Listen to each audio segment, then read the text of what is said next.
Hello बच्चों, मैं स्मिता बिजलवान स्वागत करती हूँ आपका आईसीटी वर्चुअल क्लासरूम में। आशा करती हूँ आप सभी स्वस्थ होंगे और अच्छे से अपनी पढ़ाई कर रहे होंगे। बच्चों, आज हम पढ़ने जा रहे हैं क्लास 9th की साइंस और हमारा चैप्टर चल रहा था मैटर इन आवर सराउंडिंग। ठीक।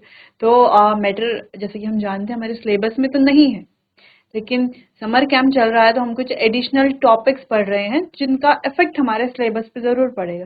जैसे सिलेबस में हमारे पास है सेपरेटिंग सब्सटेंसेस, उनके सेपरेशन के बारे में, सेपरेशन टेक्निक्स के बारे में और सॉल्यूशंस के बारे में थोड़ा बहुत है। तो वो बने कैसे, तो वो मैटर से ही बनते हैं। मैटर क्या होता है तो इसके बारे में पता होना चाहिए, इसलिए हम ये चैप्टर पढ़ रहे हैं। तो चलिए, हमने बात कर ली थी अपने लास्ट लेक्चर में मैटर के बारे में। काफी सारे टॉपिक हमने डिस्कस कर लिए थे। ठीक है, तो क्या क्या डिस्कस कर लिए थे एक बार उसको भी डिस्कस कर लेते हैं। जो लास्ट लेक्चर में पढ़ लिया था इनके रिवाइज कर लेते हैं। तो लास्ट लेक्चर में हमने बात की थी कि मैटर बने हुए हैं स्मॉल पार्टिकल से। अब ये जो स्मॉल पार्टिकल्स हैं इनकी अलग अलग प्रॉपर्टीज होती हैं, जैसे कि इनके बीच में इंटरमॉलिक्यूलर स्पेस होता है। ठीक है, या पार्टिकल के बीच में फोर्स ऑफ अट्रैक्शन होता है। पार्टिकल्स की काइनेटिक एनर्जी हाई होती है जिससे वो कंटिन्यू मूवमेंट करते रहते हैं। हाई नहीं होती, यानी कि उनमें एक काइनेटिक एनर्जी होती है जिस वजह से वो कंटिन्यू मूव करते रहते हैं। हाँ, अगर टेम्परेचर बढ़ा दिया जाए तो काइनेटिक एनर्जी हाई हो जाएगी, पार्टिकल और फास्टर मूव करेंगे। ठीक है, फिर हमने डिफ्यूजन के बारे में भी बात की थी कि डिफ्यूजन क्या होता है, पार्टिकल कैसे जो है डिफ्यूज हो जाते हैं। जैसे हम अगरबत्ती जलाते हैं तो अगरबत्ती जब जली हुई नहीं होती, यानी कि बेसिकली जब वो अपने ओरिजिनल फॉर्म में है, यानी कि जब हमने उसको जलाया हुआ नहीं है, तो तब अगर हम उसकी स्मेल की बात करते हैं तो हमें जो है उसको ऑर्डर नहीं आता, उसकी स्मेल जो है इतनी ज्यादा हमें नहीं आती। लेकिन जैसे ही हम उसको लाइट अप कर लेते हैं, यानी उसको जला लेते हैं, बेसिकली क्या होता है, उसका टेम्परेचर बढ़ जाता है। टेम्परेचर बढ़ने से उसके जो पार्टिकल्स हैं उनकी काइनेटिक एनर्जी बढ़ जाती है और पार्टिकल्स बहुत फास्टर मूव करते हैं। इतने फास्टर मूव करते हैं कि अगर आप एक कोने में अगरबत्ती जलाते हो तो वो पूरे कमरे में, यहाँ तक कि पूरे रूम में, पूरे घर में फैल जाती है। ठीक है, उसकी जो स्मेल है वो फैल जाती है। तो ऐसा होता है कि पार्टिकल्स के मूवमेंट करने की वजह से। ठीक है, तो पार्टिकल मूवमेंट भी कर रहे हैं। तो काफी सारी चीजें हमने पार्टिकल के बारे में पढ़ी।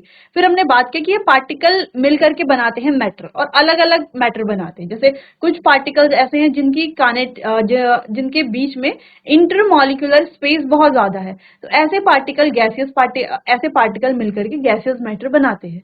कुछ ऐसे पार्टिकल भी हैं जिनके बीच में फोर्स ऑफ अट्रैक्शन बहुत ज्यादा हाई है। ठीक है, तो फोर्स ऑफ अट्रैक्शन बहुत ज्यादा हाई है, तो ऐसे पार्टिकल मिलकर के सॉलिड मैटर बनाते हैं। ठीक है, तो ऐसी अलग अलग पार्टिकल की अलग अलग प्रॉपर्टी की वजह से अलग अलग मैटर बनता है।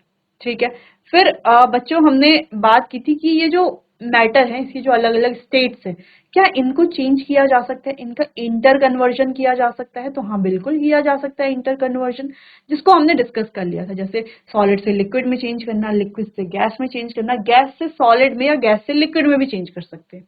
ठीक है, तो ऐसे ऐसे करके कुछ 6 प्रोसेस हमने पढ़ी थी, जहां पर था फ्यूजन जिसको हम मेल्टिंग बोलते हैं, फ्रीजिंग जिसको हम सॉलिडिफिकेशन भी बोलते हैं, इवेपोरेशन या हम बॉइलिंग कह लें या वेपराइजेशन कह लें। इसके बाद बात की थी कंडेंसेशन, सब्लिमेशन और डिपोजिशन। तो ये सारे प्रोसेसेस हमने पढ़ लिए थे अपने लास्ट लेक्चर में। ठीक, फिर हम बात कर रहे थे कि टेम्परेचर का और प्रेशर का क्या इफेक्ट पड़ता है। तो हमने अभी तक टेम्परेचर के इफेक्ट को देखा कि टेम्परेचर के इफेक्ट से होता क्या है। तो देखो, टेम्परेचर के इफेक्ट से मैटर की जो स्टेट है वो चेंज हो जाती है। कैसे होती है चेंज, जिसको हमने लास्ट लेक्चर में डिस्कस किया था। थोड़ा सा रिवाइज कर लेंगे, एक बार आप देख लीजिए जो जो टॉपिक हमने पढ़ लिए थे।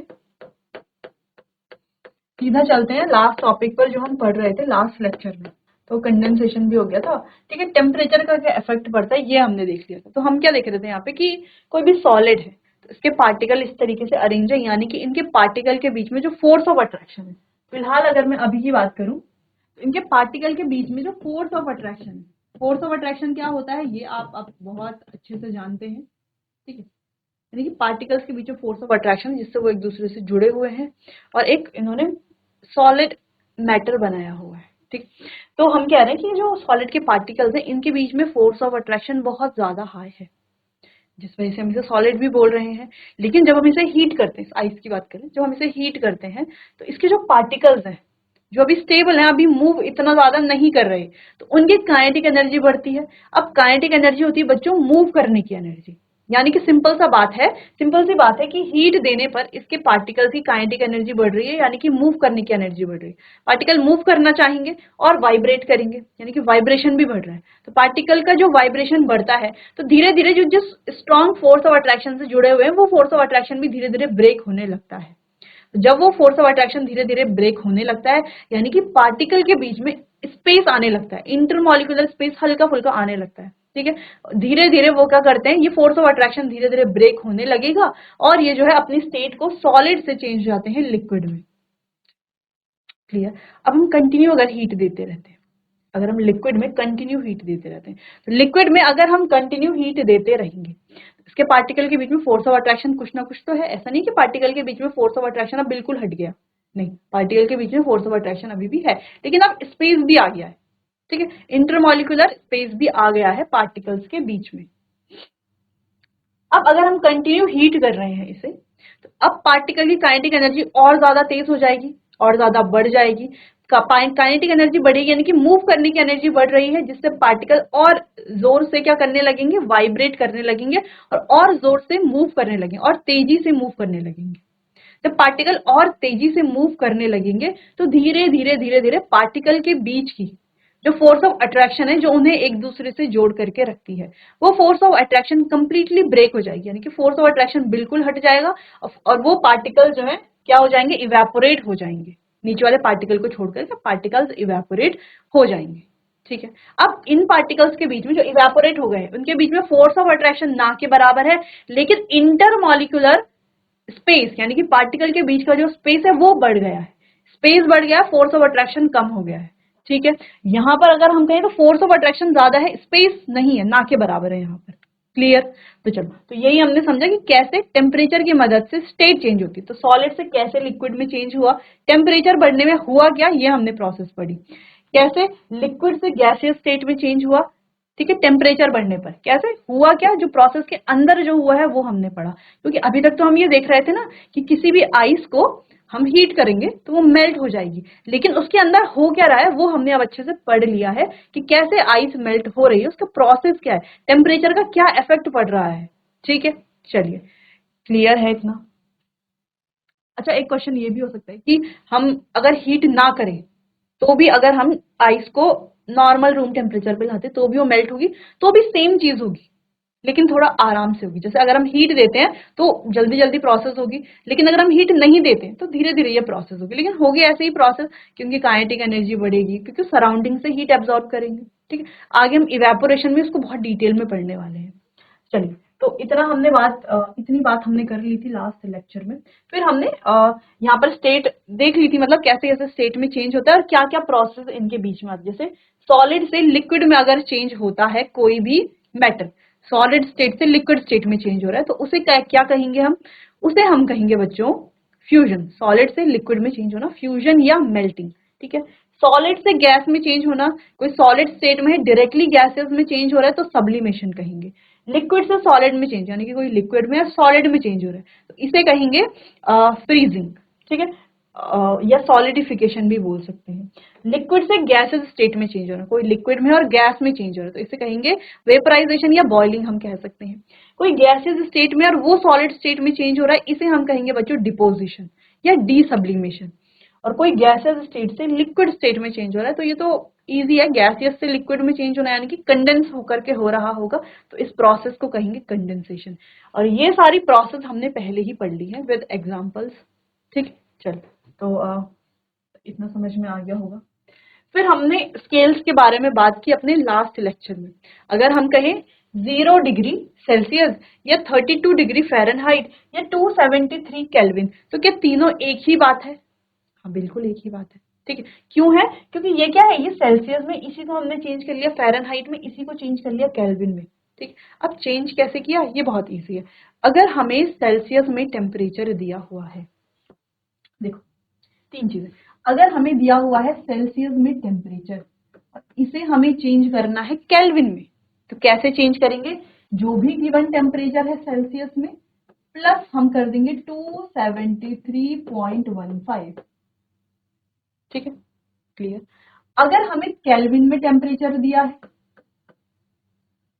केल्विन से टेम्परेचर हमें सेल्सियस में करना है, तो कैसे करेंगे? तो जो भी केल्विन में हमें टेम्परेचर दिया है उसको माइनस कर लेंगे 273.15 से। सिंपल, ठीक है, क्लियर।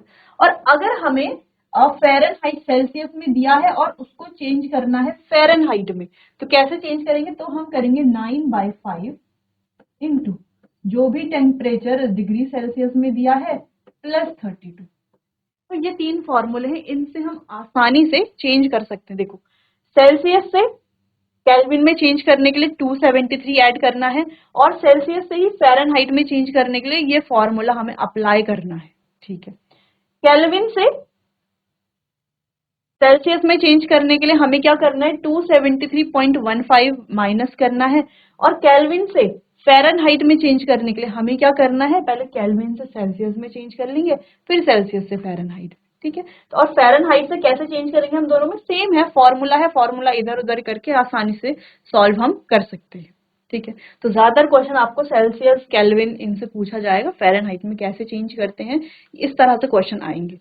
तो इससे रिलेटेड एक क्वेश्चन, ये फॉर्मूला हमने पढ़ लिया था और इससे रिलेटेड क्वेश्चन हमने अपने लास्ट लेक्चर में कर लिए थे। तो ये क्वेश्चंस भी हो गए थे। अब आप आसानी से, आपको रिवाइज भी हो गया कि कैसे कैसे हमें क्या क्या यहाँ पर करना है और कैसे कैसे हमें क्वेश्चन सॉल्व करने हैं। अगर टेम्परेचर आ जाता है तो कैसे, अगर हमें कन्वर्ट करने के लिए आता है कि सेल्सियस को आपको फ़ारेनहाइट में चेंज करना है, कन्वर्ट करना है, या सेल्सियस को आपको केल्विन में कन्वर्ट करना है, तो कैसे आप करेंगे? इजीली हमने यहाँ पर देख लिया। तो आप यहाँ पर भी फॉर्मूला आप देख सकते हो कि अगर सेल्सियस में दिया है, केल्विन में चेंज करना है तो कैसे करेंगे, अगर केल्विन में टेम्परेचर दिया है तो सेल्सियस में कैसे चेंज करेंगे, ठीक है, इजी है, क्लियर। चलो अब आगे बढ़ते हैं, बात करते हैं लेटेंट हीट के बारे में। अब ये लेटेंट हीट क्या होती है? देखो, हीट तो हमको पता है क्या होती है, अब ये लेटेंट हीट क्या है? तो लेटेंट हीट के बारे में समझते हैं, ये इंपॉर्टेंट टॉपिक भी है, कंफ्यूज भी होते हैं बच्चे यहाँ पर। तो इस तरीके से हम पढ़ेंगे कि आपको कोई कंफ्यूजन आगे नहीं होगी। चलिए तो एक बार रीड कर लेते हैं क्या है, फिर इसको समझते हैं। When a heat is given to a substance, its temperature increases. However, when heat is supplied to change the physical state of substance, there is no increase in temperature of a substance. कहना क्या चाह रहा है? ये कह रहा है कि हमने किसी सब्सटेंस को हीट दी उसकी फिजिकल स्टेट को चेंज करने के लिए, ठीक है। लेकिन जब हमने जो फिजिकल स्टेट में चेंज हुआ, उस चेंज्ड फिजिकल स्टेट की जब हमने टेम्परेचर को मेजर किया तो उसके टेम्परेचर में कोई इंक्रीमेंट नहीं आया, कोई इंक्रीज नहीं हुआ। इसको अभी हम समझेंगे। The heat energy which is used to break the forces of attraction between the particles of matter is known as latent heat. Since the heat is hidden, therefore is called hidden heat या latent heat. Supplied heat is called latent heat because this heat becomes hidden in the substance undergoing the change of state and cannot be detected by a thermometer. अब देखो मतलब क्या है? मतलब ये है कि हमने ये आइस ली, आइस क्यूब, ठीक है। अब इस आइस क्यूब का जब हमने टेम्परेचर मेजर किया तो इस आइस क्यूब का टेम्परेचर था 0 डिग्री सेल्सियस। यही इसका फ्रीजिंग पॉइंट है, हमको पता है, ठीक है। अब हमने क्या किया बच्चों, इसे दी हीट ताकि ये मेल्ट होकर के लिक्विड बन सके, ठीक है। तो हमने क्या किया, इसे दी हीट, इसे दी गई हीट, ध्यान से देखो, इसे हमने हीट दी, हीट देंगे तभी तो ये मेल्ट होगा, तभी तो मेल्ट होगा जब हम इसे हीट देंगे, ठीक है। तो हमने इसे हीट दी और ये मेल्ट हुआ, ठीक है। अब हीट देने से क्या होगा, टेम्परेचर बढ़ेगा, तभी तो मेल्ट होगा। 0 डिग्री से टेम्परेचर बढ़ा ही तो होगा, तभी तो ये मेल्ट होगा, नहीं तो ऐसे ही तो मेल्ट होगा नहीं, ठीक। हीट देने पर टेम्परेचर बढ़ेगा, ये मेल्ट होगा। तो ये मेल्ट होकर के इस तरीके से लिक्विड में चेंज हो जाएगा, ठीक है। सॉलिड से चेंज हो गया लिक्विड में। अब इस लिक्विड का जब हमने टेम्परेचर मेजर किया तो इस लिक्विड का भी टेम्परेचर था 0 डिग्री सेल्सियस। तो मैजिक हो गया कि आइस का टेम्परेचर भी 0 डिग्री सेल्सियस है, हम इसको हीट दे रहे हैं, हीट देने पर ये वाटर में कन्वर्ट हो रहा है, यानी कि बेसिकली इसकी स्टेट चेंज हो गई है, सॉलिड से चेंज हो गया लिक्विड में, लेकिन टेम्परेचर अभी भी 0 डिग्री सेल्सियस है। ये कैसा मैजिक है, ऐसा क्यों हो रहा है? क्या आपने इसके बारे में पहले सुना है? ठीक है, तो ये जो प्रोसेस है यहाँ पर हुआ क्या, जब हमने इसे हीट दी तो वो हीट कहाँ गई, वो हीट को यहाँ आना चाहिए था ना, इसका टेम्परेचर कुछ ना कुछ बढ़ना चाहिए था। अब ऐसा नहीं, अब आप कहोगे कि वाटर का टेम्परेचर तो बाहर आके रूम टेम्परेचर पे हो जाएगा, नहीं, जब इसको कुछ समय के लिए छोड़ेंगे तो इसका टेम्परेचर धीरे धीरे बढ़ने लगेगा। लेकिन अगर हम तुरंत चेक करते हैं सॉलिड से, जब तुरंत वो लिक्विड स्टेट में आ रहा है, तुरंत हम टेम्परेचर चेक करेंगे तो टेम्परेचर 0 डिग्री सेल्सियस ही है। ठीक है, जो हमने चेक किया 0 डिग्री सेल्सियस है। लेकिन हुआ क्या, ये हीट गई कहाँ, ये हीट कहाँ गई, खो गई या कहाँ गई? तो बच्चों देखो, जब ये प्रोसेस हो रही थी तो क्या हो रहा था, जो कि अभी हमने टेम्परेचर वाली प्रोसेस में पढ़ी थी कि टेम्परेचर का क्या इफेक्ट था। इसके पार्टिकल्स थे, इस तरीके से होंगे ना आइस के पार्टिकल्स। अब ये जो आइस के पार्टिकल्स हैं, जब ये हीट एब्जॉर्ब करेगा, यानी कि हीट लेगा, जो हम हीट दे रहे हैं, जब ये हीट एब्जॉर्ब करेगा तो पार्टिकल की काइनेटिक एनर्जी बढ़ेगी, पार्टिकल वाइब्रेट करेंगे, धीरे धीरे फोर्स ऑफ अट्रैक्शन को ब्रेक करेंगे, फोर्स ऑफ अट्रैक्शन कम होगा और ये लिक्विड में चेंज होंगे। ये हमने अभी पढ़ा। ठीक है, तो यहाँ पर इतनी सारी प्रोसेस ये हो रही थी, फिर ये लिक्विड में चेंज हो रहा था। तो ये हीट कहीं कहाँ, ये हीट इस प्रोसेस में लग गई, ये पूरी हीट कहाँ गई, इस प्रोसेस में लग गई। ठीक है, इसीलिए ये हीट हमें यहाँ पर दिखाई नहीं देती, इसीलिए हम इसे हिडन हीट भी कहते हैं। और ये हो गई हमारी लेटेंट हीट, इसी को कहा जाता है लेटेंट हीट। अब ये लेटेंट हीट सॉलिड से लिक्विड में चेंज करने के लिए यूज हुई है, तो इसे कहा जाएगा latent heat of fusion. Same ऐसे ही, सेम ऐसे अब इस लिक्विड को हम क्या कर रहे हैं, बॉयल कर रहे हैं, और इसका बॉइलिंग पॉइंट आ गया है 100 डिग्री सेल्सियस। क्या आ गया है, 100 डिग्री सेल्सियस। अब जब हमने इसको बॉयल कर लिया तो ये क्या बन गया, इसके वेपर्स बन गए। लेकिन वेपर्स का जब हमने टेम्परेचर मेजर किया तो ये भी आ गया 100 डिग्री सेल्सियस। और इसको तो हमने हीट दी थी, है ना, हीट दी थी, हीट करके तो ये बॉयल हुआ। अब वेपर का टेम्परेचर भी सेम कैसे आ गया, जबकि वेपर का टेम्परेचर ज्यादा आना चाहिए था। लेकिन कुछ समय के बाद मेजर करेंगे तो ज्यादा आएगा, लेकिन तुरंत जैसे वेपर बन रहे हैं वैसे अगर हम टेम्परेचर मेजर करेंगे तो वो भी 100 डिग्री सेल्सियस ही आएगा। क्यों, क्यों आएगा, क्योंकि जितनी हीट, क्या हुआ, बाकी जो हीट है वो कहाँ गई, टेम्परेचर बढ़ा क्यों नहीं, वो पूरी हीट लग गई यहाँ पर प्रोसेस में। किस प्रोसेस में, लिक्विड को वेपर में कन्वर्ट करने की प्रोसेस में।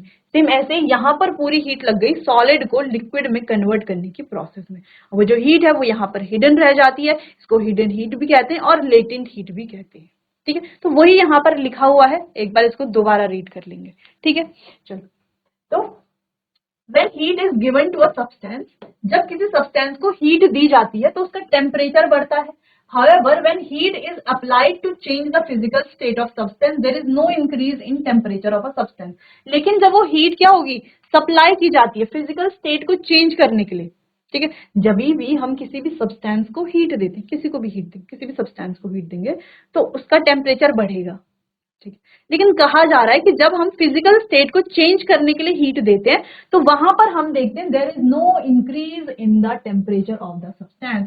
तो जब हम इस तरीके से स्टेट को, यानी कि सॉलिड से लिक्विड या हम कहें लिक्विड से वेपर में कन्वर्ट करने के लिए, यानी कि चेंज करने के लिए, फिजिकल स्टेट को चेंज करने के लिए जब हम हीट दे रहे हैं तो वहां पर हम देखते हैं कि हीट में या टेम्परेचर में, सब्सटेंस के टेम्परेचर में कोई इंक्रीज नहीं होता। यहाँ पे 0 डिग्री सेल्सियस है, यहाँ पे भी 0 डिग्री सेल्सियस है, ये 100 डिग्री सेल्सियस है, वेपर का भी क्या है, 100 डिग्री सेल्सियस है। ऐसा देखा जाता है। ठीक है, तो ये पॉइंट हो गया।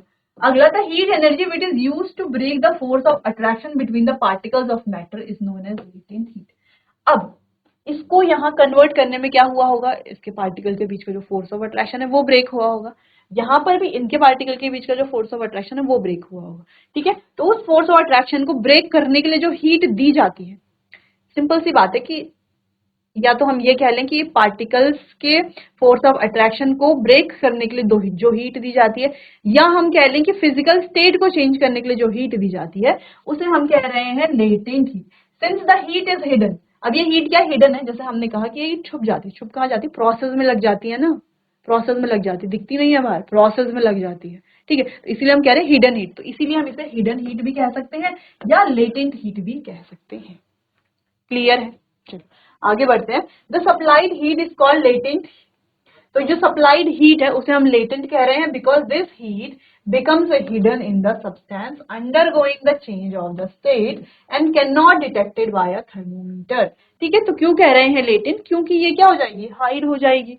ठीक है, और थर्मोमीटर से डिटेक्ट नहीं की जाएगी। ठीक है, हाइड कहाँ हुई, वो कहाँ छुप गई, वो जो है प्रोसेस में लग गई पूरी। जो प्रोसेस हुआ यहाँ पर बॉन्ड को ब्रेक करना, ठीक है, काइनेटिक एनर्जी बढ़ाना, पार्टिकल वाइब्रेट करेंगे, फिर फोर्स ऑफ अट्रैक्शन को ब्रेक करेंगे, उस प्रोसेस में वो हीट लग गई, इसीलिए उसे कहा जा रहा है लेटेंट हीट। ठीक है, तो दो तरह की लेटेंट हीट है, एक फ्यूजन और एक वेपराइजेशन। दोनों क्या होती है हमने डिस्कस कर लिया है, वैसे हम आगे भी इसको पढ़ेंगे, तो नोट कीजिए इतना।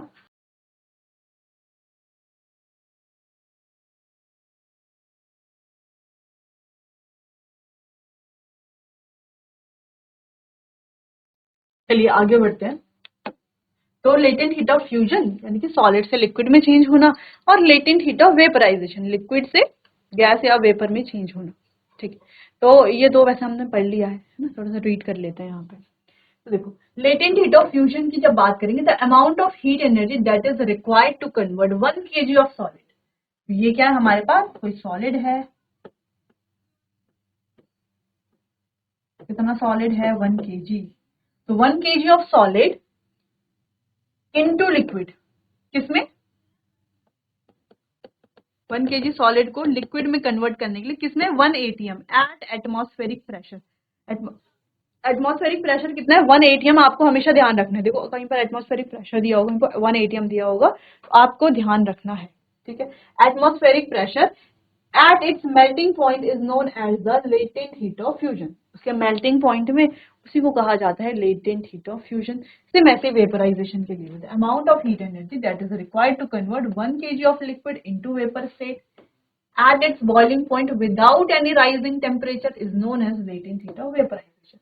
तो same latent heat of vaporization भी वही है, जैसे फ्यूजन की डेफिनेशन है वैसी वैसी वेपराइजेशन की डेफिनेशन है। बाकी होता क्या है latent heat of fusion, latent heat of vaporization, ये आप अच्छे से समझ रहे हो, होती दोनों ही हिडन हीट है। ठीक है, दोनों ही दिखती नहीं है, दोनों को ही थर्मोमीटर में मेजर नहीं किया जाता। ठीक है, तो अब जैसे इसका 0 डिग्री है, इसका भी 0 डिग्री टेम्परेचर है। ठीक है, दोनों का बराबर टेम्परेचर आ रहा है, जबकि दोनों के स्टेट में चेंज हुआ है। ठीक है, क्लियर है।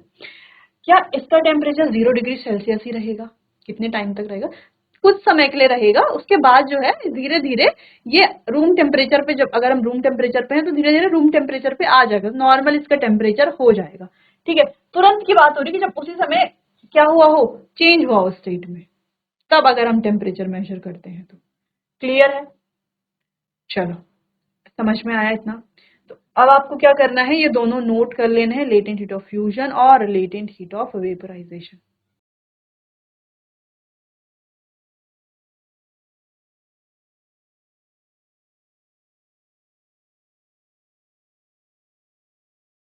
चलिए आगे बढ़ते हैं। What produces more severe burn, boiling water और स्टीम। अब यहाँ पे दो चीजें हैं।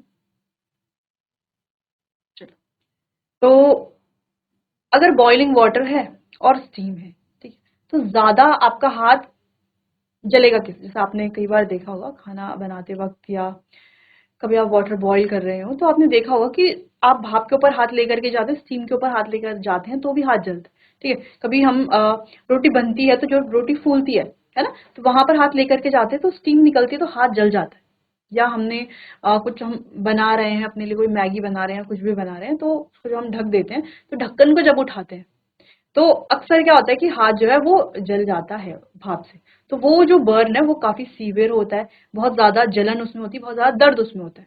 ठीक है, अब दो चीजें, अगर आपका बर्न हुआ है बॉइलिंग वाटर से और स्टीम से, तो ज्यादा सीवियर बर्न कहाँ पर होगा, चलिए उसको समझते हैं। स्टीम, जहां पर पहले आंसर बता दूं कि ज्यादा सीवियर बर्न जो है वो स्टीम से होगा। ठीक है, क्योंकि स्टीम जब आपके हाथ पर या कहीं पर भी बॉडी पार्ट पर गिरती है तो वो बाद में कंडेंस भी होती है, जिस वजह से ज्यादा देर तक बॉडी पार्ट पर रहेगी, जिस वजह से सीवियर बर्न इससे होता है। ठीक है, थोड़ा समझ लेते हैं इसको। Steam has more energy than boiling water. तो स्टीम के पास ज्यादा एनर्जी होती है बॉइलिंग वाटर से।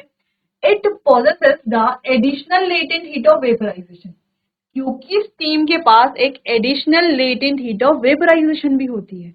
ठीक है, so when steam falls on skin and condenses to produce water, it gives out more heat than boiling water। तो बॉइलिंग वाटर अगर हाथ पे गिर रहा है, तो बॉइलिंग वाटर गिर रहा है तो वो जलाएगा तो है, लेकिन अगर स्टीम गिर रही है तो वो क्या होगी, कंडेंस भी होगी। कंडेंस होगी तो और ज्यादा हीट देगी, जिससे वहां पर डबल डबल हम कह सकते हैं, है ना, ज्यादा बर्न हो जाएगा। क्लियर है? एट द सेम टेम्परेचर पर steam has more energy than boiling water, therefore burn produced by steam are more severe than those produced by boiling water। इसीलिए हमने कहा कि बॉइलिंग वाटर से जो बर्न प्रोड्यूस होगा उससे ज्यादा सीवर बर्न प्रोड्यूस होगा स्टीम से। ठीक है। अच्छा, इस तरह का क्वेश्चन जो है पहले जब सिलेबस में ये चैप्टर हुआ करता था तो ये क्वेश्चन पूछा जाता था अक्सर, इसलिए हमने इस क्वेश्चन को यहाँ पर डाला है। तो आगे टाइम कभी भी आपसे कभी भी पूछा जाए कि बॉइलिंग वाटर या स्टीम दोनों में से ज्यादा सीवियर बर्न कौन करता है, तो आपको सिंपली आंसर दे देना है वहां पे स्टीम। ठीक है, स्टीम ज्यादा सीवियर बर्न कॉज करती है। आगे बढ़ते हैं। अगला है effect of change of pressure. अब प्रेशर के बारे में बात करते हैं। जैसे हमने अभी टेम्परेचर का पढ़ा है ना, टेम्परेचर का क्या इफेक्ट होता है, कैसे टेम्परेचर की वजह से स्टेट चेंज होती है। तो क्या प्रेशर की वजह से भी फिजिकल स्टेट में कोई चेंज आता है? हाँ, बिल्कुल आता है। प्रेशर की वजह से भी फिजिकल स्टेट चेंज होती है। जैसे मान लो यहाँ पर ये कोई तो गैस है जार के अंदर, या जो बीकर है, जो भी ये है कंटेनर, उसमें ऊपर से देखो एक पिस्टन टाइप की लगी हुई है। अब जब हम इसमें बहुत ज्यादा प्रेशर डालते हैं तो ये जो पार्टिकल्स है इनके बीच में स्पेस है ना, जब इनके बीच में स्पेस है तो स्पेस कम होने लगेगा। जब इनको हम क्या करेंगे, कंप्रेस करेंगे। कंप्रेस करने से क्या होगा, प्रेशर इनके बीच का जो स्पेस है वो कम होने लगेगा और ज्यादा प्रेशर से, हाई प्रेशर पर इन्हें कंप्रेस किया जाएगा, जिससे कि ये लिक्विड में कन्वर्ट हो जाएंगे। गैस को लिक्विड में कन्वर्ट किया जा सकता है, किस पर, हाई प्रेशर पर। लेकिन टेम्परेचर क्या रखना है, लो रखना है, क्योंकि देखो जब हम इसको प्रेशर करेंगे तो बहुत सारे पार्टिकल एक साथ आएंगे तो इनकी काइनेटिक एनर्जी भी बढ़ेगी, है ना, पार्टिकल इधर उधर मूव करना चाहेंगे तो यहाँ पे हीट भी बढ़ेगी, जिसके लिए हमें क्या करना है, टेम्परेचर को कूल करना है। तो टेम्परेचर कम, प्रेशर ज्यादा, तो जो गैसेस स्टेट है उसको लिक्विड में कन्वर्ट हम कर सकते हैं। ठीक है, चलो थोड़ा समझते हैं यहाँ पर क्या क्या है। The physical state of a substance can also be changed by changing the pressure। तो प्रेशर को चेंज करके हम फिजिकल स्टेट को भी चेंज कर सकते हैं। ठीक है, जैसे हमने ड्राई आइस देखी होगी, तो dry ice generally solid state में होती है। ठीक है, ड्राई आइस है यानी कि उसको प्रेशर करके जो है उसको सीधा सॉलिड में कन्वर्ट किया गया है। ठीक है, अब ये जो ड्राई आइस है, इस ड्राई आइस को जैसे ही हम क्या करते हैं, रूम टेम्परेचर पर लेके आते हैं, या जस्ट जहां पर हमने इसको स्टोर किया हुआ उस कंटेनर से जैसे ही बाहर निकालते हैं, तो क्या होने लगता है, ये जो ड्राई आइस है इसका सारा प्रेशर रिलीज हो जाता है और ये सीधा सॉलिड से गैसेस स्टेट में चेंज हो जाती है। तो सॉलिड से गैसेस स्टेट में से चेंज हो जाना, इसे हम सब्लिमेशन भी बोलते हैं। ठीक है, चलिए। As increase in pressure brings the particles closer and increase the force of attraction between them, that brings about the change। तो होता क्या है, प्रेशर बढ़ाने से क्या होगा, जैसे हमने कहा कि पिस्टन है, यहाँ पर हम प्रेशर बढ़ाएंगे, तो प्रेशर बढ़ाने से होगा कि पार्टिकल एक दूसरे के नजदीक आएंगे और उनके बीच का जो फोर्स ऑफ अट्रैक्शन है वो बढ़ेगा। फोर्स ऑफ अट्रैक्शन बढ़ेगा, जिस वजह से इनकी फिजिकल स्टेट में चेंज आएगा। आगे बढ़ते हैं। When high pressure is applied to a gas and its temperature is reduced, the gas is converted to liquid। तो यहाँ पर सेम जो अभी हमने कहा था कि जब हम यहाँ पर हाई प्रेशर अप्लाई कर रहे हैं तो हमें टेम्परेचर कम करना पड़ेगा। हाई प्रेशर लेकिन टेम्परेचर कम, लो टेम्परेचर पर। ठीक है, तो हाई प्रेशर और लो टेम्परेचर अगर हम किसी गैस पर अप्लाई करते हैं तो क्या होगा, हाई प्रेशर में गैस जो है वो लिक्विफाई हो जाएगी या लिक्विड में कन्वर्ट हो जाएगी। अगर हम इसके एग्जाम्पल की बात करें तो यहाँ पर अगर हम बात करते हैं सीएनजी, जो कि है कंप्रेस्ड नेचुरल गैस, तो है क्या, ये नेचुरल गैस है, लेकिन नेचुरल गैस को हाई प्रेशर पर कंप्रेस किया जाता है फिर इसे स्टोर किया जाता है। सेम बात करते हैं इस तरीके से, ये तो आपने अक्सर देखा होगा। तो ये क्या है, ये है एलपीजी। एलपीजी सिलेंडर्स है, ये लिक्विफाइड पेट्रोलियम गैस। तो है क्या, पेट्रोलियम गैस है, लेकिन सिलेंडर को जो आप शेक करोगे तो आपको लगेगा कि इसके अंदर क्या है, लिक्विड है। तो ऐसा कैसे हुआ, है तो पेट्रोलियम गैस लेकिन इसको हाई प्रेशर पर कंप्रेस करके लिक्विफाई कर दिया जाता है, जिसको हम लिक्विफाइड पेट्रोलियम गैस के नाम से जानते हैं। घरों में यूज करते हैं ना सिलेंडर को, तरीके से होता है रेड कलर का। ठीक है, तो ये क्या है, इसके अंदर क्या होती है, लिक्विफाइड पेट्रोलियम गैस। ठीक है, तो कैसे बनाए, टेम्परेचर लो और प्रेशर हाई, हाई प्रेशर पर। फिर जैसे ही हम इसे गैस से अटैच तो करते ही हैं, है ना, गैस से लगा हुआ ये होता है, इसमें पाइप होती है। तो जब हम गैस को ऑन करते हैं तो क्या वहां पर भी लिक्विड निकलता है क्या? इससे बाहर आके लिक्विड आता है क्या? जो हमने कंप्रेस करके लिक्विड में चेंज किया था ना इसको, तो ये लिक्विड बाहर आता है क्या गैस से? बिल्कुल भी नहीं। गैस जो हमारा चूल्हा है उससे हमने देखा होगा, जब हम गैस ऑन करते हैं तो वहां से गैस ही बाहर आती है, यानी इसका प्रेशर रिलीज होता है और वापस से अपनी गैसियस फॉर्म में आ जाती है। ठीक है, pressure exerted by gas is measured in atmosphere. जो प्रेशर एक्सर्ट गैस करती है उसे एटमॉस्फेयर में मेजर किया जाता है। Atmospheric pressure at sea level is taken as 1 atm। तो सी लेवल पर एटमॉस्फेरिक प्रेशर लिया जाता है 1 atm, which is also normal atmospheric pressure. जो नॉर्मल एटमॉस्फेरिक प्रेशर भी है, जिसको हम बॉइलिंग पॉइंट में भी बात कर रहे थे पीछे की, 1 atm 1 atm, ठीक है वही। As we go higher atmospheric pressure decreases. तो जैसे जैसे हम हायर जाते हैं, ऊपर की तरफ जाते हैं, वैसे वैसे एटमॉस्फेरिक प्रेशर कम होने लगता है। क्लियर है? तो थोड़ा बहुत यहाँ पर आपको समझ में आया होगा कि प्रेशर का क्या चेंज, मतलब प्रेशर चेंज करने का क्या इफेक्ट होता है मैटर पर या उसकी स्टेट पर, या कैसे स्टेट चेंज होती है। एक बार देख लीजिए, आप इसे नोट कर लीजिए।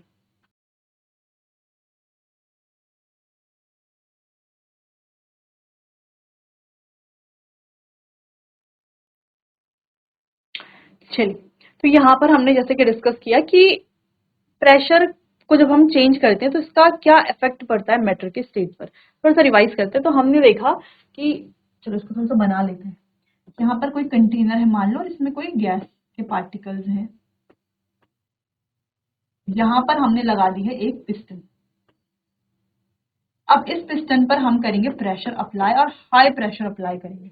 हाई प्रेशर जब हम अप्लाई करेंगे तो हाई प्रेशर अप्लाई करके हम इसको प्रेस करेंगे नीचे की तरफ हाई प्रेशर से। तो जब हम इसको नीचे की तरफ प्रेस करेंगे, जो पार्टिकल्स होंगे वो इधर उधर इधर उधर भागने लगेंगे। ठीक है, जिससे यहाँ पे हीट भी बढ़ने लगेगी। तो हमें क्या करना है, प्रेशर हाई रखना है लेकिन टेम्परेचर लो रखना है। टेम्परेचर क्या कर लेना है, लो कर लेना है। तो हम क्या देखते हैं, हाई प्रेशर और लो टेम्परेचर पर धीरे धीरे ये जो पिस्टन है जब हम नीचे लेकर के जाते हैं तो ये जो गैसियस स्टेट है वो लिक्विड में चेंज हो जाती है। गैसियस से लिक्विड स्टेट में हम चेंज कर सकते हैं। ठीक है, बाकी हमने एक ड्राई आइस का एग्जांपल भी देखा कि कैसे ड्राई आइस को प्रेशर करके जो सीधा सॉलिड में कन्वर्ट, और सॉलिड से सीधा वो क्या हो जाती है, जैसे इसका प्रेशर रिलीज किया जाएगा, उसको जिस कंटेनर में स्टोर करके रखा जाता है उस कंटेनर से जैसे बाहर निकालेंगे तो वो क्या हो जाती है, सीधा गैसियस में चेंज हो जाती है। या हम एलपीजी की बात करें तो यहाँ पर भी एलपीजी को यानी कि पेट्रोलियम गैस को हाई प्रेशर पर कंप्रेस करके लिक्विड की फॉर्म में स्टोर करके रखा जाता है, जिसको हम घरों में डेली यूज करते हैं। अपनी डेली लाइफ का पार्ट ही हमारा हो चुका है, क्योंकि डेली लाइफ में हम इसको यूज कर रहे हैं। लेकिन जैसे ही ऊपर से क्या करते हैं, यहाँ पर एक वो लगी होती है ना कुछ, जिससे क्या होता है, जिससे हम इस तरीके से क्या कर लेते हैं, जिससे हम उस प्रेशर को रिलीज कर सकते हैं। जैसे हम उसको ऑन करते हैं तो क्या होता है, जो वो बाहर गैस निकलती है तो वो क्या निकलती है, वो गैसियस फॉर्म में निकलती है बाहर। यानी कि क्या हो रहा है, प्रेशर रिलीज हो रहा है। जैसे उसका अभी तो हाई प्रेशर में थी इसीलिए लिक्विड स्टेट में, जैसे प्रेशर रिलीज होगा तो वो गैसियस स्टेट में बाहर आ जाएगी। ठीक है, जैसे आपने परफ्यूम की बॉटल्स देखी होंगी, इस तरीके से होती है परफ्यूम की बॉटल्स। और यहाँ पर क्या किया जाता है, ये जो ऊपर वाला पोर्शन है यहाँ से प्रेस किया जाता है। जब प्रेस किया जाता है तो बाहर जो है गैस निकलती है। परफ्यूम या बॉडी स्प्रे जिसको हम अपने बॉडी पर स्प्रे करते हैं, तो हमने क्या देखा है कि जब हम इस बॉटल को, परफ्यूम की बॉटल को ऐसे शेक करते हैं तो क्या लगता है कि इसके अंदर कुछ लिक्विड है।